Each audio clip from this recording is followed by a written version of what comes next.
अस्सलामुअलैकुम। Easy video हाजिर है आज MGT 101 फाइनेंशियल अकाउंटिंग के लेसन नंबर 7 के साथ, और ये आपके मिड टर्म का लास्ट टॉपिक है। टॉपिक स्टार्ट करने से पहले आपसे रिक्वेस्ट है, अगर आप इस चैनल पे न्यू हैं तो सब्सक्राइब करें। अगर आपको समझ आए और वीडियो पसंद आए तो इसे लाइक भी करें और शेयर भी करें। तो आइए स्टार्ट करते हैं आज का लेसन। Bank reconciliation statement.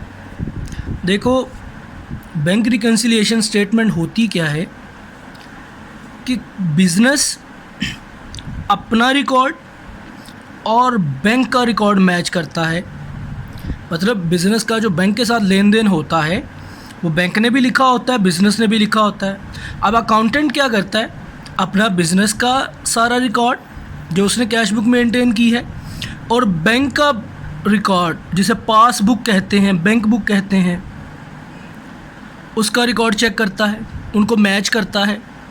अगर तो कहीं पे कोई गड़बड़ नज़र आए, कोई किसी किस्म की गलती नज़र आए, तो उसे दुरुस्त करने के लिए एक स्टेटमेंट बनाई जाती है जिसे बैंक रिकन्सिलिएशन स्टेटमेंट कहा जाता है, BRS।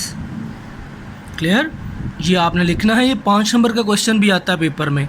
मैं साथ साथ कोशिश करता हूँ आपको आपके पेपर के क्वेश्चन भी बताए जाएं।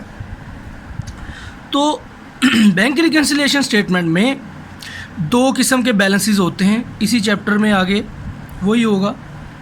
ये मैंने आपको बता दिया कि बैंक रिकन्सिलिएशन स्टेटमेंट क्या है। Balance as per cash book और balance as per bank book या पासबुक। अब ये जो कैश बुक का बैलेंस है ये बिज़नेस के पास होता है, बैंक बुक का बैलेंस ज़ाहिर है बैंक के पास होता है।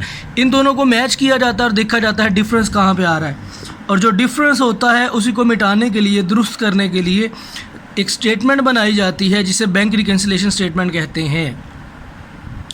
ठीक है जी। कैश बुक का बैलेंस हमेशा डेबिट होता है, बैंक बुक का बैलेंस हमेशा क्रेडिट होता है। आपको समझाने के लिए अगर वो कोई भी चीज़ पूछे, आपको पता ना, आपने सिर्फ एक लॉजिक याद करनी है कि जिस चीज़ को बिज़नेस डेबिट करता है बैंक उसे क्रेडिट करता है। मिसाल के तौर पे, जब बिज़नेस पैसे जमा करवाता है बैंक में तो बिज़नेस का एसेट बढ़ता है, वो उसे डेबिट करता है। लेकिन बैंक की वो लाइबिलिटी बन जाती है कि बैंक के पास वो पैसे हैं, उसने आपको वापस करने हैं, इसलिए लाइबिलिटी क्रेडिट की जाती है।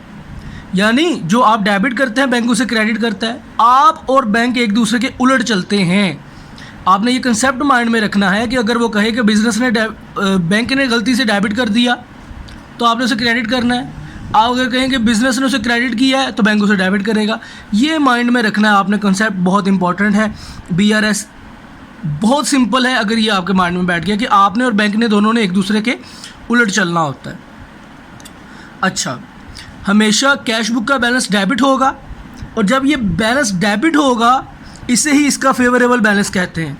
कैश बुक का फेवरेबल बैलेंस वही होता है जब वो डेबिट होता है, और जब ये अगर ये क्रेडिट आ जाए तो इसे अनफेवरेबल बैलेंस कहते हैं कैश बुक का।